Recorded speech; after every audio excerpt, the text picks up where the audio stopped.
Hey there guys, and welcome to today's live stream. We're going to be talking about how you can get the most out of the Back in Shape program to fix your back pain from home. If you're already a member with us and you're in phase 1, 2 or 3 or just started the flexibility program, then you're hopefully going to find this really helpful. We're going to get into some practical tips at the end of the live stream, and as always we've got the Q&A section. So if you've got any questions about your back pain, what we're talking about today, or maybe some other topics, then please do post those in the comments below and we will get to those at the end of the live stream in the Q&A section. With that being said, let's get into today's topic.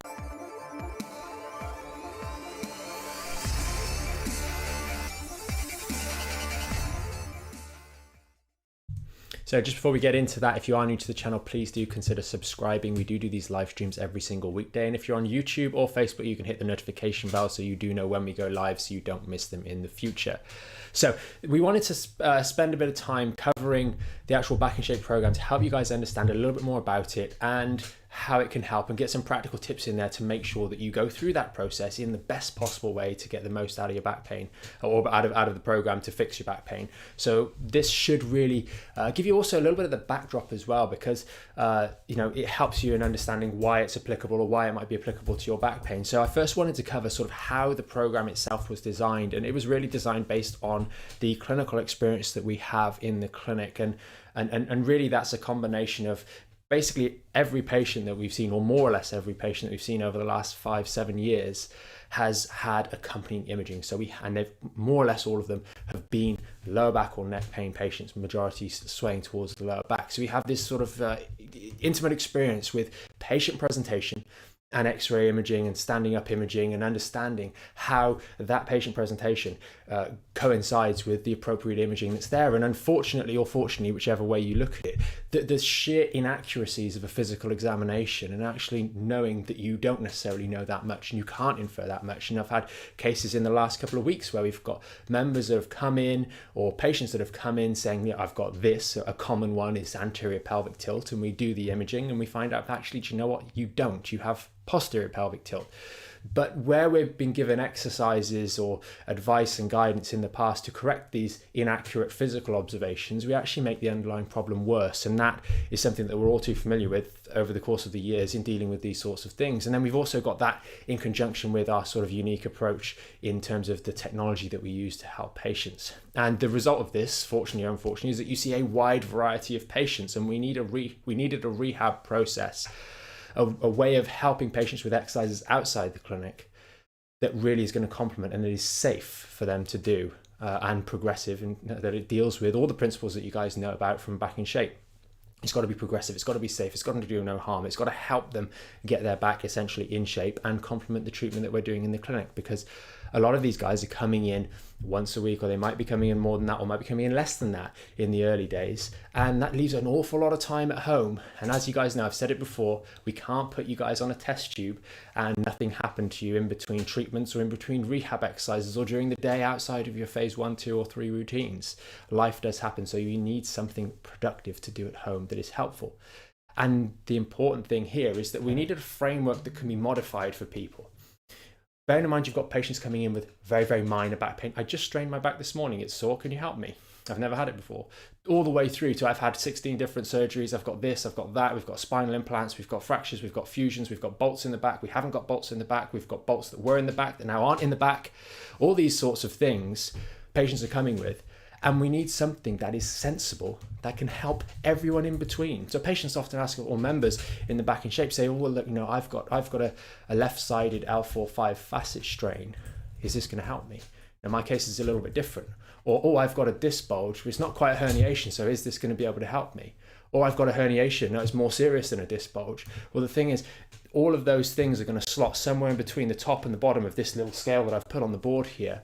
And the Back in Shape program, or the exercises that led to the development of the Back in Shape program, are there because the principles of it, the golden rules, which I'll touch on in a moment, apply to all of those patients. Whether they're in that minor case or whether they're in that major case, they're going to slot in somewhere on that scale. And then obviously the nuanced understanding of that unique person's spine allows us to customize and tailor things a little bit more in person, or more recently with the advent of the virtual consultations that have become more popular as a result of coronavirus, in that in that field, we can customize things a little bit more. But these golden rules, every single one of these patients, whether you've got a minor strain or whether you've got post-surgery, whether you've got fusions, whether we've got fractures in the spine, whether we've got crushed vertebrae or spondylolisthesis, every single one of them needs more stability in their spine, or needs appropriate, acceptable levels of stability in their spine. And that is one of the fundamentals of Back in Shape. Now, we can build stability in a number of ways. We could do something like, for example, the core engagement to learning to engage our spine, and then move that onto a dead bug and or a squat where the spine should not be moving, so we have stable stability. Or we could try and do leg raises, sit-ups, inverted sit-ups, Russian twists. Both of those are going to build stability, but we need something that's sensible and applicable to all that variety of patients that will, again, do no harm. And that is really, really important. Even when you do a Russian twist properly, you still run the risk of that if we've got a lower lumbar disc problem, for example. So these golden rules had to apply to all of these cases, everything in between. So yes, there are nuanced differences, but every single one of those patients needs stability. And then in every altered lumbar structure, we do benefit from having normal hip mobility, a good degree of hip mobility, and working on that, because the nature of lower back problems is that we get a degree of influence over those hip muscles because they're controlled by those lower lumbar segments. And those hip muscles going into spasm and restricting the hip mobility further means that the lower back has to move more on a daily basis and therefore cannot recover as well because it's constantly re-injuring or aggravating itself. And that, again, is not helpful. It's when you roll over in bed, for example, or when you go down to pick something up, that the spine moves a little bit and just exposes that weakness or that tweak or that ongoing back problem that's there. It's that movement that creates the trouble. So if we can improve our hips and maintain the stability in our spine, whether we've got a minor back strain or whether we've got more severe things and post-surgical complexes, we are going to need to do something along those lines. And anyone that is unfortunate enough to have gone through those sorts of surgeries, failed or otherwise, will have been given this one instruction afterwards: you must do your rehab. You must go and do your physical therapy, your physiotherapy, or some sort of core and strengthening program, because it is important to all of us. And unfortunately, modern life leads many of us high and dry when it comes to looking after and keeping that core and those muscles in a competent, acceptable degree of sort of robustness, if you will. Now, the next thing to be that is really, really important, because I know that some of the guys that come to the Back in Shape, you're going through YouTube and things like that, trying to find help, and there's lots of different exercises that are there. But this is another thing to bear in mind that will help you get the most out of the program. And also, when you've got a long-term back problem, you're very, very frustrated. You're wanting to do as much as you can to try and help yourself, so you do lots of different things. But as the complexity of your case increases, as you move further down this little scale here, very simple scale that I've drawn, the importance of adherence to the program increases. The importance that you cannot deviate from the program, the allowable deviance from the program, decreases. And what I mean by that is that if you have a more severe case of back pain, some more serious underlying issues, maybe some more severe herniations in the spine or some other complications there, the importance that you do that core engagement impeccably with perfect technique is greater. Everyone has the capacity, but often, unfortunately, the difficulty with learning that in the early parts is harder. It requires more consistency, more time. And an example of that in a group of the population that really struggle is ladies that have had things like C-sections. The competence of this midsection has been grossly impeded upon or interfered with, and often, because of understandable reasons, we don't tend to go through a necessary rehab process afterwards to make sure that's shored back up again. So in that case, the importance of learning those very first principles in phase one are even more so. And if we don't then translate that phase one principles, for example, with the core engagement, into an appropriate dead bug or marching bridge or squat, etc., and we just lose our core, we're going to struggle more. So we have to keep that core more engaged. So the principles become more rigid and you'll get away with it less. Whereas a person that's just straining themselves, strained my back a little bit this morning, doing something silly. I've never had it before. I'm 23 and whatever. That person will get away with doing a few silly things, a few deviations from the program. Even though it's still not necessary or appropriate, they will get away with not necessarily following things to the letter and being as accurate with technique. They'll get away with doing a hamstring stretch badly and bending their back while they're doing it because they have a little bit of a less severe condition. So it's worth bearing that in mind. And then finally, If we go to the last part down here, these are 5 quick steps for you guys. And if you've got any questions about this, your particular circumstances or anything like that, then post those in the comments, because we will come around to the Q&A relatively soon. First one, progress through the phases in order. Some people, yes, you guys will have a greater degree of confidence, so you'll find some of those first core engagement exercises and maybe early parts of the phase 2 a little bit quicker. You pick them up more quickly and progress through them faster, which is fantastic for you, and move into phase 3 faster, but go through the process. Don't just jump in at phase 3, at least in some respects pay lip service and make sure you can do phase 1 and phase 2 correctly. Because sometimes people are surprised. We get some guys that come in that have been former powerlifters, or they've been very, very active, sporty people and have remained sporty for a long period of time and active, and they can't do some of these fundamental exercises, which basically means they've been wandering around, not engaging their core properly, with big upper body, big lower body, power-based muscles, and have a big weak bit in the middle, or a small weak bit in the middle. So that can sometimes happen as well. People, when we highlight some of these exercises, they go, whoa, that's actually a lot more difficult than I thought it was when I do it properly. So go through in order, but the pace can be variable. Sometimes people do take a lot longer to get through those initial phase 2 exercises because they are more challenging for that individual, because the problem's been there for, instead of 2 months, it's been 2 years or 20 years, as we discussed in a live stream earlier this week about the more sort of chronic long-term back pain. Do not skip things. Again, similar to number 1. But don't skip through things and skip that out or skip this out. That's very important. And that relates in to number 4, in that read and watch the information. We put together the Back in Shape program so you have the exercises that you must do, but also those bits of expert advice is built on this, seeing the patients, hearing what they do, the wrong things that they've done over the years. So we shouldn't really see that someone says something along the lines of, oh, well, I've been doing rowing alongside my phase 2 program. That's not sensible, and something's been missed there, because we must have skipped some of the additional information and gone, yeah, I just want to do the exercises. Well, that's just 1 hour a day.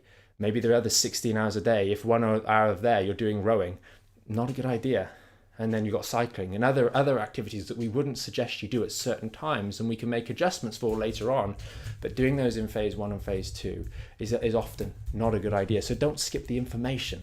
That really is there to help make sure that the stuff you do outside the Back in Shape program is correct as well. So whereas it's as wide reaching as possible, and it really helps you guys get better. Don't skip the ice and use heat instead. Don't use the ice for longer. We've got the right times in there for those sorts of things as well. There will be bumps in the road. If we cannot even lie on our back and move one leg without it being troublesome, or we can do it 3, 4, 5 times, then the activities of daily living are often a challenge in of themselves, and one of the reasons that relapses keep happening for quote unquote no reason. So there will be bumps in the road until we get to the point where we have what would be considered acceptable levels of strength and stability. And I would say, generally as a rule, moving through into the middle to late part of phase 3 is where we start to get acceptable levels of strength and stability building up in our body. Before that, it's really not quite acceptable. It's not enough to stabilize our bodies. It's not enough to protect us from certain activities of daily living. So we do need to move up through there. And as you move out of phase 2, the risks of those relapses become less. Yes, we could still trip over, unfortunately, in the garden or on a walk, or the dog runs behind us and we fall and hurt ourselves. That can happen. But the good thing about that is when those bumps do happen later on, your body isn't having to build up from phase 1. It's already got the strength and stability there. So it's a case of calming down that inflammation and then getting back on track. And the recovery process there will be much, much faster the later on you can have a relapse or a bump. And sometimes, again, they are just complete accidents. We can't prevent those happening, but that's also one reason why we say you must continue to push on. For example, to the degree you have more severe issues in the back, more issues that we can't maybe completely correct for, maybe we've got some fractures or other bits and pieces or some severe disc degeneration, we can't completely eradicate those are going to be there, unfortunately. But if we can overcompensate in our muscles and move beyond phase 3 and really progress well, then we are going to be able to protect that slightly less than perfect structure for the long term and really make it much more durable. And that's very, very important as well. And hopefully that comes across through the program, I would hope. And then the final one is ask. When we first created the program, it was very much an online thing. It was on backinshapeapp.com, and you guys, you jump in, you do the information. But we created the Facebook group, which has really been a good bit of fun for us. And there's an awesome community in there, and many of you guys I know are probably watching right now. So that is there to help you guys. It's there for you to ask, for you to keep tabs, and often in the first part of the first phase 1, 2, and 3, or phase 1 and 2, sorry, in the early parts of phase 2, those are the times when you can really benefit from asking questions and making sure that we get rid of some of those bad practices and really start to make sure that we're going forwards in the right direction. But all too often, people will say, okay, I've got the program, I'm just going to get on with it on my own, and then I'll come back. And it's always better to ask questions if we're not sure. I know that some of you guys are great at asking those questions, and many others benefit from the questions that are asked and the answers that we hopefully give, the good answers we hopefully give. So please do ask questions. The Facebook group is there for you guys to use, you guys to benefit from, and to ask us questions, so you can hopefully benefit from the experience that's led to the creation of this program. So that's pretty much it from me today. It's been a little bit of a rambling one, but hopefully gives you guys a bit of a better understanding, particularly with reference to this, because it is something that so often people say, oh, well, what about my case? My case is like this. And understanding maybe that actually this program has been put together, the exercises have been put together and vetted because of the severe cases that we would see in the clinic. People don't travel all over England and sometimes from further afield to come and see us because we just do simple work. We've got all those technologies in the clinic. We've been using that stuff alongside the imaging, etc., for a long period of time. And this stuff has been put together to help a wide-ranging variety of cases, from the very minor all the way through to much more severe, unfortunately, cases of back pain. So ask if you're not sure. And now know that the principles here, these golden rules, apply to every single case of back pain. I'd be tempted to say, if you can point out a case where they don't need stability in their spine and they don't need mobility in the hips, please do post that in the comments, because I'll be very, very surprised to see it. Okay, awesome. We'll go Should we get into Q&A? Yeah. Brilliant. Just lastly, we did also launch the flexibility program late last night. Yeah. So it is there, everybody. If you remember, it's on your dashboard. So please just log out, log back in, and you will find it there. Yes, really cool, because that's actually a three sort of tiered process. And if you start today on the 1st of October, that's going to finish just before the new year. And I know there's a lot of New Year, New You programs and all that kind of stuff. Well, you will be ready for the new year before you get there, and that'll be quite cool, because done in conjunction with phase 3 with that flexibility program, we're going to get some awesome before and afters as well. You're going to see the difference, which is going to be really, really cool. And you'll move into the new year, a time when so many do those first 2 weeks of January, injure themselves by the 4th. You're going to be in a much better position to really power into the new year, and I'm pretty sure it has to be better than 2020, that's for sure, with regards to everything that's going on. Right. So yeah. Okay, let's get straight on to questions. Please do pop any more in the comments below, guys. I'm going to start off on YouTube. Peter has said, hi guys, after a recent MRI last week, I was diagnosed by an orthopedic surgeon with facet arthropathy. Core strength is key to support my spine. I'm reluctant to do any exercise without your guidance. Yeah, so this is exactly the case. We've got the facets. Was it a 4-5?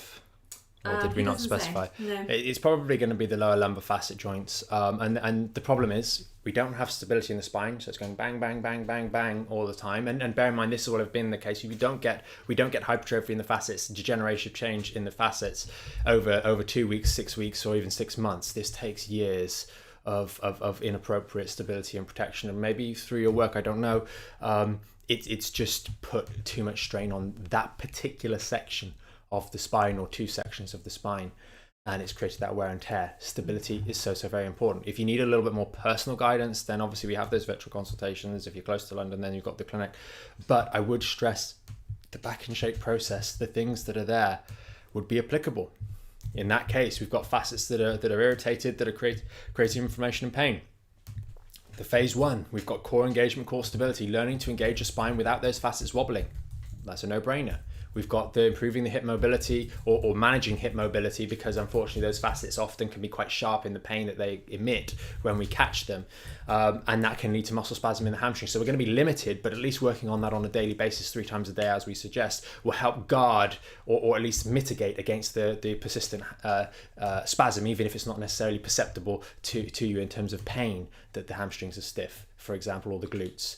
And then as we go into phase 2 and phase 3, you're going to start to build up the strength and support with that spine still. For someone like you with the facet issues, and maybe others watching this with the facet issues, if you do not engage your core correctly when you do, for example, dead bugs or any of the other exercises, it will hurt.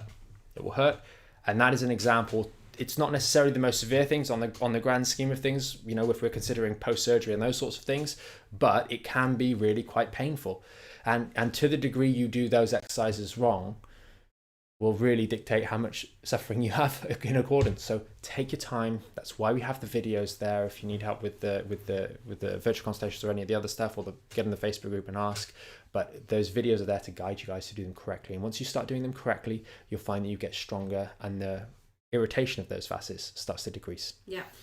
Peter does say yes, L4, L5, and 5S1. Yeah. I would really also just check with an L4, 5S1 that there's not some disc involvement, because all too often they'll zoom in on the fact, these facets are horribly hypertrophied, but in a lot of cases, unless we have a severe backward bend in the spine at that point, a significant hyperlordosis, there's also going to likely be some involvement of the disc at those levels, and that may be something that needs to be considered as well. Yeah, so Peter, I've just put the link in if you did want to have a one-to-one conversation with Michael through the virtual consultation from wherever you are in the world. You can just book that in if you want to, or you can always just create your Back in Shape membership, which is free to join, by the way. I do often find personally that it's actually a more productive chat if you can start, you know, even for a day or two, some of the Back in Shape exercises, because then you have a conversational point. You can say, hey, okay, I've done this and I'm struggling with that one, and that one. Or you say, actually, do you know what? It's actually, I'm noticing some differences already. In a lot of cases, the phase 1, when done correctly, really can have a very, very quick impact. It's not long term because of what it's doing. It's relief based. It's not strengthening based, but it can really have a big impact. And then you can have a chat we can have a chat and say, okay, right, what are we going to do now? How are we going to tweak it? And that comes back to maybe some tweaks and some nuanced changes that can take place inside the inside the program itself. Yes, and if you do have MRI photos, you can always ping them across before your. That's always really handy. Well, and go through those on the call. Okay, I'm going to move on to Facebook. Zenaida has said, having aching fingers and numbness, is this related to the spine? If it's going to be the fingers, then I would say not the lower back. It's not going to be related to the lower back. That being said, if it's fingers, we could be considering things like diabetes. If it's both fingers, and if it's kind of starting here and coming back that way, if there's a bit of numbness or tingling in them, so what's your blood sugar levels like, those sorts of things. It could also be B12. Sometimes a very, very simple one is vitamin B12. People are deficient in B12, and that can give you the symptoms of, or very similar to, things like peripheral neuropathy or diabetic neuropathy, where we get tingling, a glove and stocking mechanism, where basically you start getting tingling that comes up the hands in a glove and stocking like pattern. So B12 is often a very quick and simple and cheap fix to test. Yeah, my B12 level's okay. I'll just take a supplement that has B12 in it. You've got things like the Vitality, which is the multivitamin drink that has B12 in it. Take that for a month. Is the tingling in the hands and fingers still there? If it is, okay, we can rule that out. If it isn't, there we go. But could it be coming from the neck? It could be coming from the neck, but to have both in just the fingers in that sort of distribution would be less likely. Commonly when we have these sorts of cervicogenic coming from the neck or lumbargenic coming from the lower back, in the case of sciatica, for example, we tend to have more of a patterned segment in the spine, which is responsible for a segment over the skin at some point, and we'll tend to have more patterns. So for example, if we have a mid to lower neck issue, C6 nerve root is affected, we're going to get that area is going to be impacted, because it makes a 6 is an easy way to remember it. Or the lower part of the neck, we're going to get this part here is going to be affected, but it will be very much will be a peculiar pattern. We see this also, I believe it is in shingles, where at this level that the shingles is in the spine, you get, commonly it's in the thoracic spine, you get that sort of rash developing around the dermatome, which is what it's called. Yeah. Okay, brilliant. I hope that helps. Moving on, Kate has said this is a brilliant live stream. It would be brilliant if anyone new were to log in and access this, explains who we are and why rehab is important for everyone. Yeah. Brilliant. Thank you, Kate. I mean, everyone should be doing some sort of working out and some sort of physical exercise. We're physical beings. We need to go from A to B. That's why we've got arms and legs. If we didn't need them, we wouldn't have them. So we need to move around. It's really, really important. Okay, awesome. Sally agreed. She said, yeah, fabulous live. Thanks, guys. I'm in phase 3. It's taken me months to get here despite being fit and active pre-injury. Had a day back doing phase 2, 4 by 10, and got a real buzz to realise what I found so challenging for ages, Yeah. I felt good doing. Slow, steady progress, paying attention to detail, working for me. Thank you. That's so lovely. That is the one thing and I actually do that quite regularly with my cardio side of things. Just going back and running on, especially if it's like the treadmill or the cross trainer, actually doing that particular cardio at that pace and realizing, because we use the heart rate monitor thing, and actually seeing, well, my heart rate's actually way lower than it used to be when I first did this. Sometimes when we're just pushing, it's always hard, because it's always supposed to be hard because we need to adapt to it. But when you have those times where you just step back and you go, man, I couldn't do 3 of these 6 months ago or 3 months ago or 2 months ago, and now, I don't even know I've done it. It was that easy. It really can show the improvement and how far we've come, which is really, it does give you a buzz. It's really cool.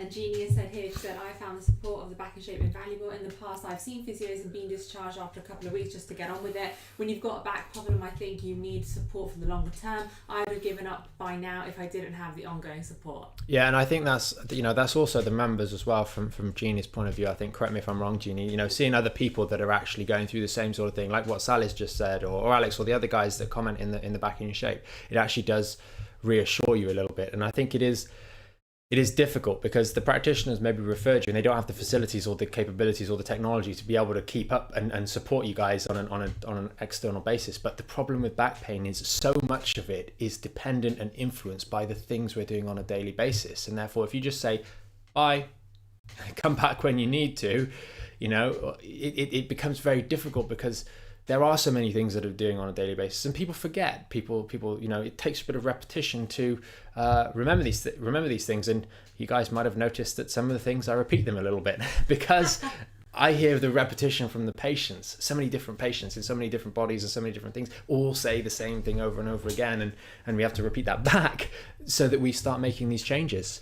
And it really starts to add up, and having that support, I think, is really useful. Yeah, awesome. Kate and Jeannie have also agreed with Sally, just saying that happened to me last week. What a great feeling. It took me ages as well. But it's so good to start the feeling of benefits. I think the thing is as well on that topic is people overestimate what can be done in a very short period of time, a week, a couple of weeks or a couple of days, especially when you're frustrated and it's stopping you doing things you want to do and you just want it to go away.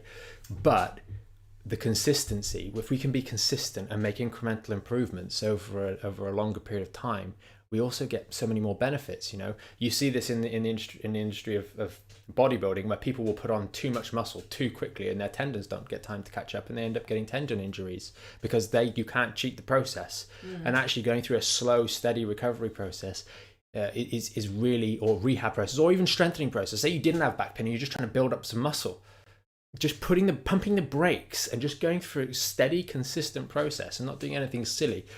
It sounds a little bit dull and boring, but it gets results, and that's the thing. The simple things get results. Yeah, I've got a question for you. What would you say to people who maybe are starting the Back in Shape program, maybe phase 1, and they find that it's a little too easy, and they will increase the reps quite a lot to really try to feel the soreness of the muscle working, or perhaps maybe in phase 2 and they up the band maybe a bit too quickly because they really want to feel in phase 3. Sorry, in phase 3, yeah. I think in phase 1 we shouldn't really be upping the reps. There's no need to up the reps. That's not what that process is for. And if we're starting to do 20 reps or 30 reps of the core engagement, I'd say, are we doing it correctly on the first 10? That's not the purpose for it. And also the subsequent question to that is, why are you not doing phase 2? That's a very valid question, because phase 1 is not designed to be strength building. It's technique and relief based, not strength building. But if we're moving into phase 2, and we're starting to increase the strength and increase the repetitions, you should be feeling on all of those. I don't think people tend to push through phase 2 too quickly, because it's very difficult to. But one thing I do notice definitely is with the bands. And this is really a tip for any of you guys that are going into phase 3 or going to start to go into phase 3. There is a certain group of, I would say, typically guys that tend to get this one wrong and make this mistake. But they go, I can't feel it. Let's just whack on more weight. And that is the worst thing to do if you want to get better. It's a great thing, because guys do that in the gym and they end up being great patients because they injure themselves, because it's not a smart move. With every single one of those exercises in phase 3, both the first workout and the bonus workout that we released later on in the summer this year, you should be able to feel those whilst shadowing them with no bands. If you're doing the rotation, we should be able to engage our core and twist round and feel our whole core working. And if we're not able, or if we're doing the middle back engagement, we should be able to feel those muscles cramping up. You should almost be able to get them to cramp up in that position. Maybe you've had a bit of practice in that in phase 2.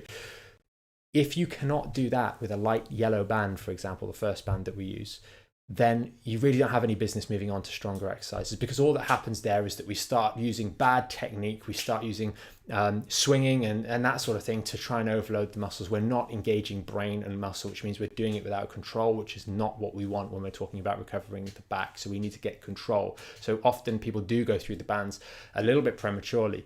Really focus on feeling them. You should be able to cramp yourself up just doing the yellow band. And yes, there's a limit to where that becomes necessary, and we do want to move on. But I would suggest for most people, moving on through the bands in phase 3 too quickly can be, or too prematurely, can be not very good. It can be detrimental in the long term. I would really suggest that we get up to sort of 4 or 5 sets out of 10. Four or 5 sets of 10 before we start knocking the bands up, because then that really indicates that you're able to feel it. You've got the technique down. We're feeling it in the muscles. We can get a good working from the yellow band, and then some exercises, yes, you will need to knock those up relatively quickly because you'll be able to. We don't want you to stagnate for no reason.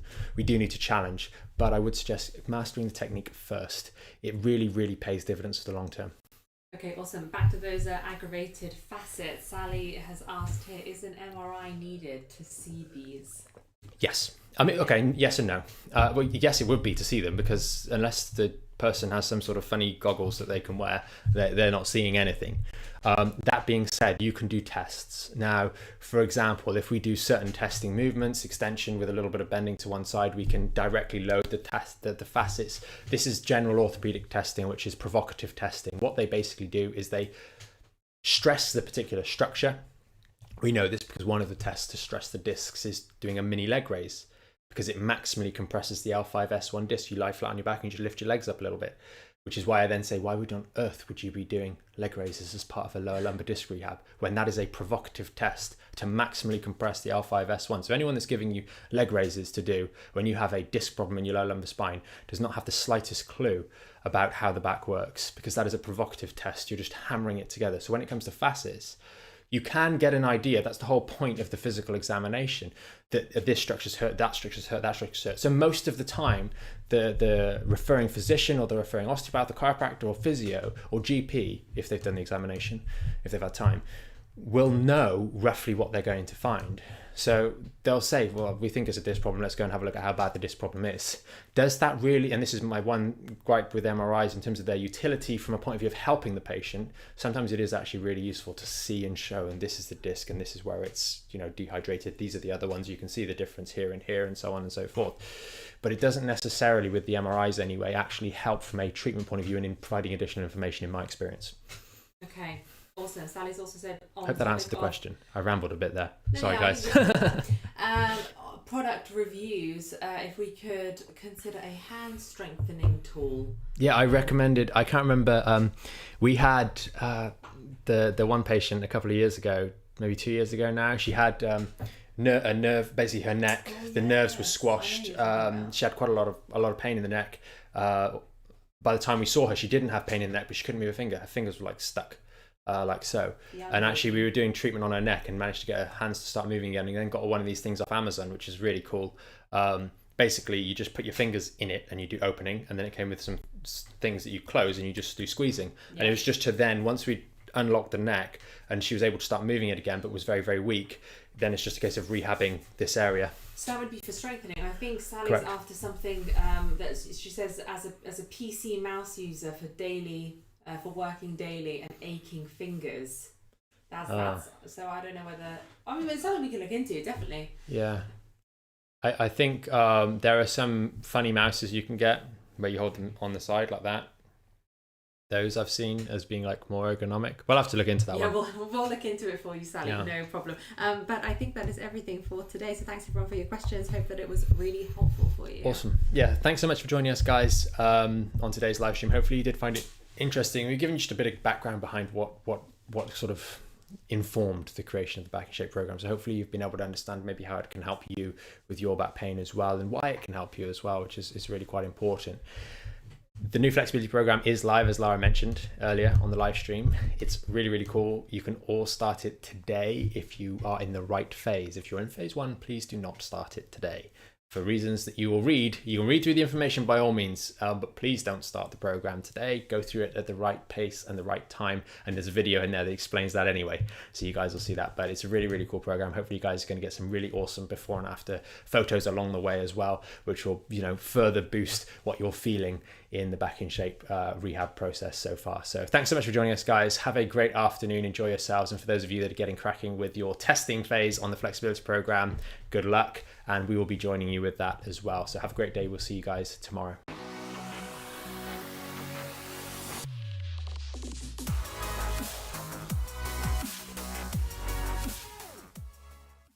Thanks so much for joining us on today's video. Hopefully you found it packed full of useful information. If you want to learn more about the premium Back in Shape membership, there's going to be a video somewhere underneath here. And if you want to stay up to date or tune into some of our more recent live streams and the Q&As at the end of those, then that's going to be down here. And remember, you can subscribe to the channel up here and hit the notification bell to make sure you know when we next go live, so you can join us for our next live stream and Q&A.